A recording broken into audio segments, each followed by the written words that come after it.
जिंदगी की समस्याओं को जड़ से मिटाना चाहते हो तो इन बातों को गौर से सुनिए। एक लाजवाब बात जो एक पेड़ कह गया, हर रोज़ गिरते हैं पत्ते मेरे, फिर भी हवाओं से बदलते नहीं रिश्ते मेरे। हैसियत का अभिमान मत करना, उड़ान ज़मीन से ही शुरू होकर ज़मीन पर ही समाप्त होती है। अगर रिश्ता निभाना है तो कुछ बातों को नज़रअंदाज करना भी सीखो। हर बहस में जीतने की कोशिश करने वाले अक्सर रिश्ते हार जाते हैं। गलतियां सुधारी जा सकती हैं, गलतफहमियां भी सुधारी जा सकती हैं, लेकिन गलत धारणा कभी सुधारी नहीं जा सकती। जिंदगी में सफलता उसी को मिलती है जो अपनी गलतियों को स्वीकार करता है और उन्हें सुधारने का प्रयत्न करता है। कितने आश्चर्य की बात है, परमात्मा हमारे भीतर मौजूद है, किंतु हम उसे मंदिरों में ढूंढते फिरते हैं। पैसे आज हैं, कल नहीं। पैसे से कोई अमीर नहीं होता। अगर सेहत पूरी तरह से स्वस्थ है तो इससे बड़ा कोई धन नहीं होता। हम समझते कम, समझाते ज़्यादा हैं, इसीलिए सुलझते कम, उलझते ज़्यादा हैं। सुख क्या है? आप डॉक्टर को ना ढूंढें और पुलिस आपको ना ढूंढे, यही सुख है।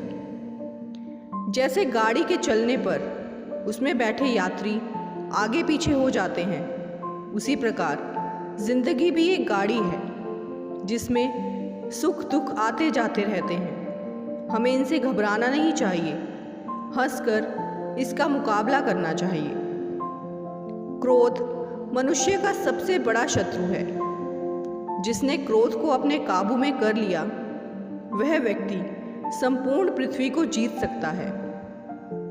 भगवान कृष्ण कहते हैं, जिसने जीते जी अपने माता पिता को भगवान माना हो और उनकी सेवा की हो, वो मृत्यु पश्चात मेरे धाम में प्रस्थान करते हैं।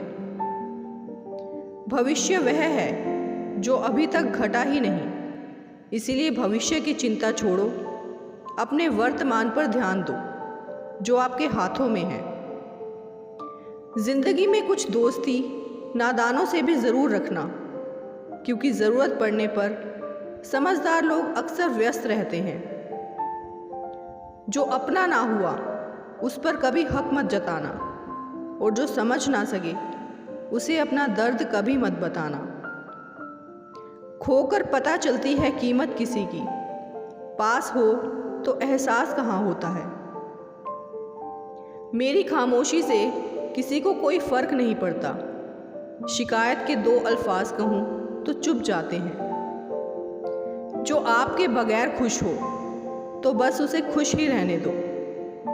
छोटी सी बात पे खुश होना मुझे आता था, पर बड़ी बात पे चुप रहना तुम्ही से सीखा। एक गांव में महान ऋषि रहते थे। एक दिन एक व्यक्ति ऋषि के पास आया। उसने पूछा, मैं यह जानना चाहता हूँ कि हमेशा खुश रहने का क्या राज है। ऋषि ने उससे कहा, तुम मेरे साथ जंगल में चलो, मैं तुम्हें खुश रहने का राज बताता हूँ। ऐसा कहकर ऋषि और वह व्यक्ति जंगल की तरफ चलने लगे। रास्ते में ऋषि ने एक बड़ा सा पत्थर उठाया और उस व्यक्ति को पकड़ा दिया। वह पत्थर उठाकर ऋषि के साथ जंगल की तरफ चलने लगा। कुछ समय बाद उसके हाथ में दर्द होने लगा, किंतु वह चुपचाप चलता रहा। जब दर्द सहा नहीं गया तो उसने ऋषि को बताया, तो ऋषि ने पत्थर को नीचे रखने को कहा। पत्थर को रखने पर उस व्यक्ति को बड़ी राहत महसूस हुई।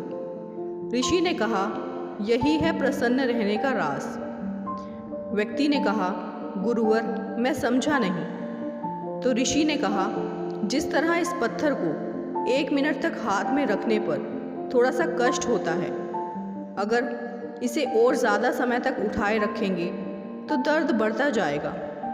उसी तरह दुखों के बोझ को जितने ज़्यादा समय तक उठाए रखेंगे, उतने ही ज़्यादा हम दुखी और निराश रहेंगे। यह हम पर निर्भर करता है कि हम दुखों के बोझ को 1 मिनट तक उठाए रखते हैं या ज़िंदगी भर? अगर तुम खुश रहना चाहते हो तो दुख रूपी पत्थर को शीघ्र नीचे रखना सीख लो और हो सके तो उसे उठाओ ही नहीं। एक गरीब आदमी था। वो हर रोज़ नज़दीक के मंदिर में जाकर वहाँ साफ सफाई करता और फिर अपने काम पर चला जाता था। अक्सर वो अपने प्रभु से कहता कि मुझे आशीर्वाद दीजिए कि मेरे पास ढेर सारा धन दौलत आ जाए।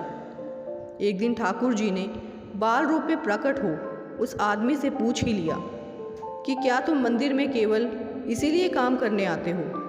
उस आदमी ने पूरी ईमानदारी से कहा कि हाँ, मेरा उद्देश्य तो यही है कि मेरे पास ढेर सारा धन आ जाए, इसीलिए तो आपके दर्शन करने आता हूँ। पटरी पर सामान लगाकर बेचता हूँ, पता नहीं मेरे सुख के दिन कब आएंगे। बाल रूप ठाकुर ने कहा कि तुम चिंता मत करो, जब तुम्हारे सामने अवसर आएगा तब ऊपर वाला तुम्हें आवाज़ थोड़ी लगाएगा, बस चुपचाप तुम्हारे सामने अवसर खोलता जाएगा। युवक चला गया। समय ने पलटा खाया। वो अधिक धन कमाने लगा, इतना व्यस्त हो गया कि मंदिर में जाना ही छूट गया। कई वर्षों बाद वह एक दिन सुबह ही मंदिर पहुंचा और साफ सफाई करने लगा। ठाकुर जी फिर प्रकट हुए और उस व्यक्ति से बड़े ही आश्चर्य से पूछा, क्या बात है, इतने बरसों बाद आए हो? सुना है बहुत बड़े बन गए हो। तो व्यक्ति बोला, मैंने बहुत धन कमाया, अच्छे घरों में बच्चों की शादियाँ की, पैसे की कोई कमी नहीं है, पर दिल में चैन नहीं है। ऐसा लगता है कि रोज़ सेवा करने आता रहूं, पर आ ना सका। हे प्रभु, आपने मुझे सब कुछ दिया, पर जिंदगी में चैन नहीं दिया।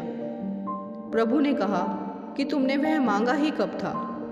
जो तुमने मांगा वो तो तुम्हें मिल गया ना, फिर आज यहाँ क्या करने आए हो? उसकी आंखों में आंसू भर आए।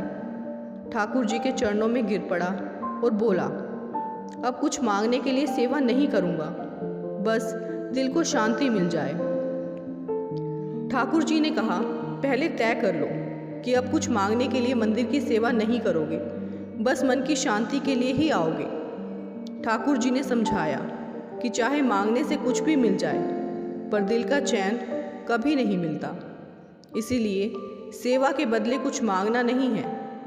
वो व्यक्ति बड़ा ही उदास होकर ठाकुर जी को देखता रहा और बोला, मुझे कुछ नहीं चाहिए, आप बस मुझे सेवा करने दीजिए। सच में मन की शांति सबसे अनमोल है। दोस्तों, आगे भी इसी तरह की वीडियोस देखने के लिए हमारे चैनल हार्वी मोटिवेशन को सब्सक्राइब ज़रूर करें और साथ ही वीडियो को लाइक और शेयर करना ना भूलें। वीडियो में अंत तक बने रहने के लिए आपका बहुत बहुत धन्यवाद।